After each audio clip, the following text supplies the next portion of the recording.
एक बड़ी खबर सामने निकल कर आ रही है। 55 की रफ्तार से बंगाल की खाड़ी से आ रहा टेंशन, फिर शुरू होगा मौसम का तांडव। क्षेत्रीय मौसम केंद्र आरएमसी चेन्नई ने कहा कि रविवार को बंगाल की खाड़ी के ऊपर एक नया निम्न दबाव का क्षेत्र बनने की संभावना है, लेकिन तमिलनाडु में भारी बारिश की कोई संभावना नहीं है। यह प्रणाली वर्तमान में म्यांमार के दक्षिणी भागों और उससे सटे अंडमान सागर के ऊपर विकसित हो रही है। अगले 24 घंटों के दौरान और तीव्र होने की उम्मीद है। आरएमसी ने अपने नए मौसम बुलेटिन में कहा, दक्षिणी म्यांमार और उससे सटे अंडमान सागर के ऊपर मौजूदा साइक्लोनिक सर्कुलेशन के उसी क्षेत्र में मजबूत होकर एक निम्न दबाव के क्षेत्र में विकसित होने की संभावना है। विभाग ने बताया कि अगले 7 दिनों तक तमिलनाडु में भारी बारिश का कोई अनुमान नहीं है। फिर आएगा साइक्लोन। मौसम विज्ञानियों ने कहा कि इस प्रणाली की गति और तीव्रता यह निर्धारित करेगी कि यह आने वाले दिनों में बंगाल की खाड़ी के ऊपर एक डिप्रेशन में विकसित होगा या एक साइक्लोन में और मजबूत होगा।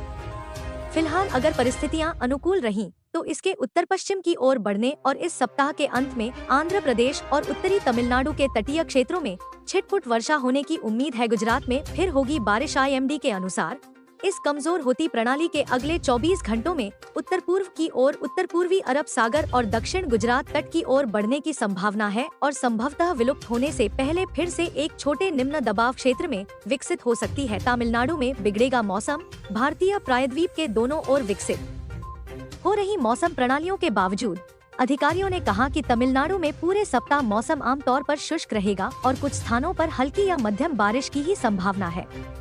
चेन्नई और आसपास के जिलों में आंशिक रूप से बादल छाए रहने का पूर्वानुमान है। अधिकतम तापमान 35 डिग्री सेल्सियस और न्यूनतम तापमान 26 डिग्री सेल्सियस के आसपास रहेगा। 55 की रफ्तार से तूफान दक्षिण पूर्वी बंगाल की खाड़ी और उससे सटे अंडमान सागर में मछुआरों को सतर्क रहने की सलाह दी गई है, जहां हवा की गति 35 से 45 किमी प्रति घंटे तक पहुंच सकती है, जो विकसित हो रहे चक्रवाती तूफान के कारण कभी कभी 55 किलोमीटर प्रति घंटे तक भी पहुंच सकती है। मौसम विज्ञानियों ने कहा कि बंगाल की खाड़ी के ऊपर बने नए सिस्टम के मजबूत होने के बाद आगे की जानकारी जारी की जाएगी। मौसम में बड़ा उलटफेर, इस बार देर से आएगी सर्दी। जानिए कब गिरेगा पारा और कहां-कहां बारिश का अलर्ट। आईएमडी ने कहा है कि भूमध्यरेखीय प्रशांत महासागर में ला नीना स्थितियां सक्रिय हैं और ये दिसंबर 2025 तक बनी रह सकती हैं। इसके प्रभाव से दक्षिण भारत में बारिश बनी रह सकती है, जबकि उत्तर भारत में सर्दी की शुरुआत देर से हो सकती है। दक्षिण प्रायद्वीपीय भारत, जिसमें तमिलनाडु, पुडुचेरी, कराईकल, तटीय आंध्र प्रदेश, रायलसीमा, केरल, माहे और दक्षिणी आंतरिक कर्नाटक शामिल हैं, में सामान्य बारिश की संभावना जताई गई है। इस क्षेत्र में अक्टूबर से दिसंबर के दौरान सक्रिय पूर्वोत्तर मानसून के तहत नवंबर में सामान्यतः 118.7 मिमी बारिश होती है।